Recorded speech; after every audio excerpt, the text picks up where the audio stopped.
നമ്മളെ പല സ്കൂളുകളിലൊക്കെ ഫസ്റ്റ് റാങ്ക് കിട്ടി കുട്ടിക്കൊക്കെ പ്രൈസ് കൊടുക്കാൻ വേണ്ടി വിളിച്ചുകൊണ്ടുപോകും. അപ്പം എന്നെയും വിളിച്ചുകൊണ്ടുപോകും. അപ്പം എന്നെ വിളിച്ചുകൊണ്ടുപോയിട്ട് ഫസ്റ്റ് റാങ്ക് കിട്ടിയ കുട്ടിക്ക് സർട്ടിഫിക്കറ്റും ഈ ഷീൽഡും കൊടുക്കുകയാണ്. ആ കൊടുക്കുന്ന നേരത്താണ് ഞാൻ ഈ കുട്ടിയുടെ അച്ഛനെ കണ്ടത്. അവൻ എൻ്റെ ക്ലാസ്മേറ്റാ. എന്തായാലും ഇത്രയും നന്നായി പഠിച്ച അവൻ്റെ ഭാഗ്യം പോയല്ലോ, ഇവനാണല്ലോ തല തൊട്ടത് എന്ന് വിചാരിക്കാം. പക്ഷേ അടുത്ത കൊല്ലം എക്സാം വന്നപ്പോഴും എനിക്കാണ് പ്രശ്നം. കാരണം അവനും മോശമായാൽ നമ്മുടെ തലയിലിരിക്കും. അതാണ് ദൈവം ഉണ്ട് എന്ന് പറഞ്ഞു. എന്താ കാരണം? ആ കുട്ടിക്ക് ചിക്കൻ പോക്സ് വന്നു, പരീക്ഷ എഴുതാൻ പറ്റിയില്ല. അതാണ് ദൈവം ഇന്ന് എൻ്റെ കൂടെയുള്ളൂ. നമ്മൾ ചില കോളേജിൽ പരിപാടിക്ക് പോകുമ്പോൾ ഇതേപോലെ ഈ നമ്മളെ എഴുന്നള്ളിച്ച് കൊണ്ടുപോയി പ്രിൻസിപ്പലിലേക്ക് റൂമിലിരിക്കുമ്പോൾ ഈ പ്രിൻസിപ്പലിന് വെറുതെ ഒരു ചോദ്യം ചോദിക്കും, ഏതുവരെ പഠിച്ചു? ചോദിക്കുന്നതിന്റെ അർത്ഥം നമുക്ക് മനസ്സിലായി, ഇതാണ് ഈ ചോദ്യം. അല്ല നമ്മളുടെ ക്വസ്റ്റ്യൻ എന്നോട് ഇങ്ങനെയുണ്ട്. ഞാൻ പറഞ്ഞു തേർഡ് ഇയർ. അത് പൂർത്തിയാക്കിയില്ല. പൂർത്തിയാക്കിയില്ല. അതെന്താ പൂർത്തിയാക്കാൻ? ഞാൻ 8ാം ക്ലാസ്സിലാണ് തേർഡ് ഇയർ. അല്ലാതെ BSc MSc എന്നല്ല. എന്നോട് ഇത് ചോദിക്കുമ്പോഴേ MPCP എന്നൊക്കെ പറയും, അല്ലെങ്കിൽ PPPCS എന്നൊക്കെ പറഞ്ഞൊരു കോഴ്സ് പറയും. ഇതെന്ത് കോഴ്സാണെന്ന് മനസ്സിലാകാത്ത കാരണം ഈ പ്രിൻസിപ്പൽ അങ്ങനെ വിടത്തേ ഉള്ളൂ. എൻ്റെ കൂട്ടുകാരൻ സിനിമയിലുള്ള ആളാണ്, ഞാൻ പേര് പറയില്ല, പേര് പറഞ്ഞാൽ കുഴപ്പമാണ്.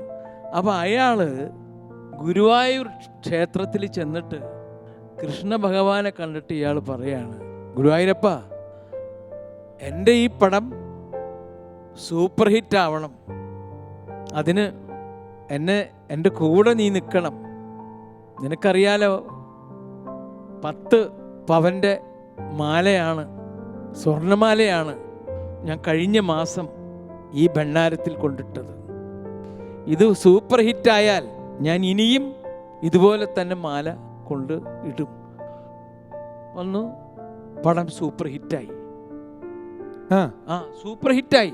ഞാൻ ഇത് പറഞ്ഞു വന്നത് നമ്മൾ കൂട്ടുകാരോട് മാത്രമല്ല എന്നാണ് പറയാം, നമുക്ക് ദൈവത്തിനോടും പറയാം. കൃഷ്ണ ഭഗവാൻ ഒന്ന് ആലോചിച്ചു, ഇയാൾ തന്നിട്ടുണ്ടോ കഴിഞ്ഞ പ്രാവശ്യം 10 പവൻ്റെ മാല?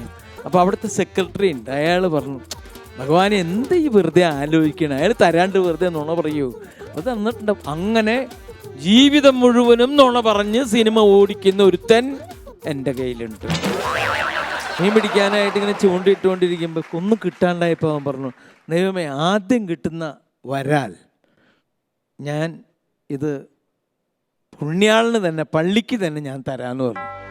അങ്ങനെ അവൻ ചൂണ്ടിയിട്ടപ്പോൾ വലിയൊരു വരാൽ അവന് കിട്ടിയപ്പോൾ നല്ല വലിയ വരാലായപ്പോൾ അവനൊരു മാനസിക വിഷമം, ഇത് വിറ്റ് പള്ളിക്ക് കൊടുത്താൽ എങ്ങനെയാ? അപ്പോൾ അവൻ പറഞ്ഞു, പുണ്യാളാ, ഇതിവിടെ ഇരിക്കട്ടെ, രണ്ടാമത്തെ ഞാൻ തരാം. ആ വഴിക്ക് ഇത് കൂടയിലിട്ടു. ആ വഴിക്ക് കൂടയിൽ നീ ആദ്യം പിടിച്ച വരാലില്ലേ, അത് ഇങ്ങനെ കുടഞ്ഞു വെള്ളത്തിലേക്ക് ചാടിപ്പോയി. ഇതാണ് കൊടുക്കാന്ന് പറഞ്ഞത്. അത് വെള്ളത്തിലേക്ക് ചാടിപ്പോയപ്പോൾ ഈ ചൂണ്ടിട്ടോ പറയാം, കളിയും തമാശ അറിയില്ല. ഞാൻ എൻ്റെ അപ്പന് കച്ചവടമായിരുന്നു.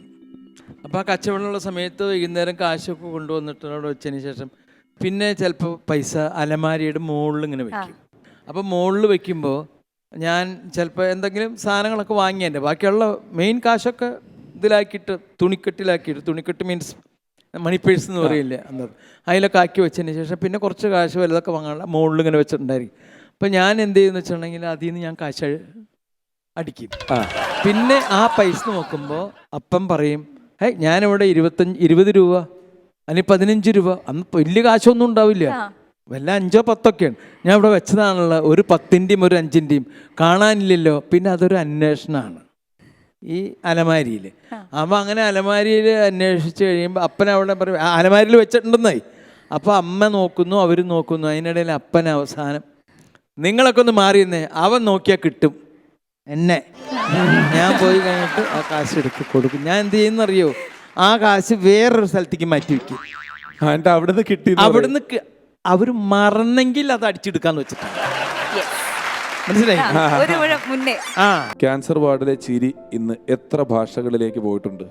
ക്യാൻസർ വാർഡിലെ ചിരി എന്ന് പറയുന്ന പുസ്തകം ഈ പറഞ്ഞതുപോലെ ക്യാൻസർ വന്നു കഴിഞ്ഞപ്പോൾ ഒരു പണിയില്ലാതെ വീട്ടിലിരിക്കുകയാണല്ലോ. അപ്പോൾ ആ സമയത്ത് എനിക്ക് തോന്നി എന്തെങ്കിലും ഇതിനെപ്പറ്റി എഴുതണം. മാത്രമല്ല ഞാൻ നേരത്തെ പറഞ്ഞതുപോലെ എല്ലാവരും അവനവൻ്റെ രോഗത്തെ പറ്റിയിട്ട് ഇങ്ങനെ പറഞ്ഞു കഴിഞ്ഞാൽ ഒരാൾക്കും അത് താല്പര്യമില്ലാത്ത കാര്യമാണ്. അപ്പം എൻ്റെ വീട്ടിൽ എൻ്റെ വൈഫ്, ആ വൈഫിൻ്റെ അടുക്ക ഇപ്പോൾ ഇത് കേട്ടാൽ അവൾ എന്നെ കൊല്ലും. വൈഫിൻ്റെ അടുത്ത് ആരെങ്കിലും അല്ല ആലീസ് എന്താ കാലിൻ്റെ മുട്ടിനൊരു വേദന എന്ന് കേട്ടെ, എന്തായി? ഒരു കലക്ക. പിന്നെ ഈ മുട്ടിൻ്റെ വേദന എങ്ങനെ ഉണ്ടായി, പിന്നെ അതിങ്ങനെയാണ്, ഇതൊന്നും ആൾക്കാർക്ക് കേൾക്കാൻ താല്പര്യമില്ല. അവർ വെറുതെ ഒരു സുഹൃത്ത്. അപ്പം ഞാൻ അതിന് ഉള്ളൊരു പ്രതിവിധിയാണ്. ക്യാൻസർ എന്ന് പറയുന്ന രോഗം എനിക്ക് വന്നപ്പോൾ അതിനെ കാണുന്ന ആളുകൾ, ചില ആളുകൾ വന്ന് പറയുന്നുണ്ട്, വന്നതിന് ശേഷം പറയും ഇപ്പം എങ്ങനെയുണ്ട്, ഇപ്പം കുഴപ്പമില്ല. ഞാൻ പറയും കുഴപ്പമില്ല, എന്തായിരുന്നു ഉണ്ട്. ഞാൻ പറഞ്ഞു എനിക്കൊരു ചെറിയൊരു വേദന ഇവിടെ ഉണ്ടായിരുന്നു, പിന്നീടാണിത് ക്യാൻസർ എന്നുള്ളതായത്. ഇപ്പോൾ കുഴപ്പമില്ല. എന്തേ ചോദിച്ചേ?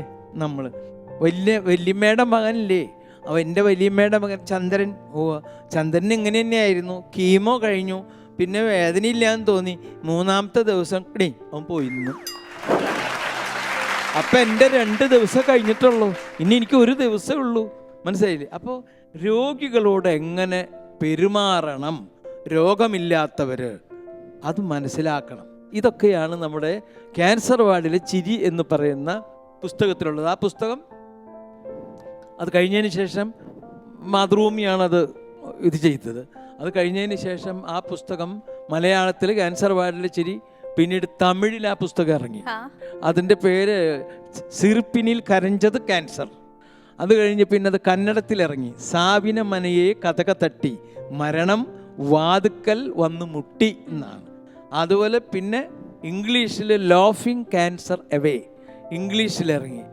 ഹിന്ദിയിൽ ക്യാൻസർ വാർഡ് കഹസി, ക്യാൻസർ വാർഡിലെ ചിരി, അത് ഇറ്റാലിയൻ ഭാഷയിൽ ഇപ്പം ഇറങ്ങിയിരിക്കുകയാണ്.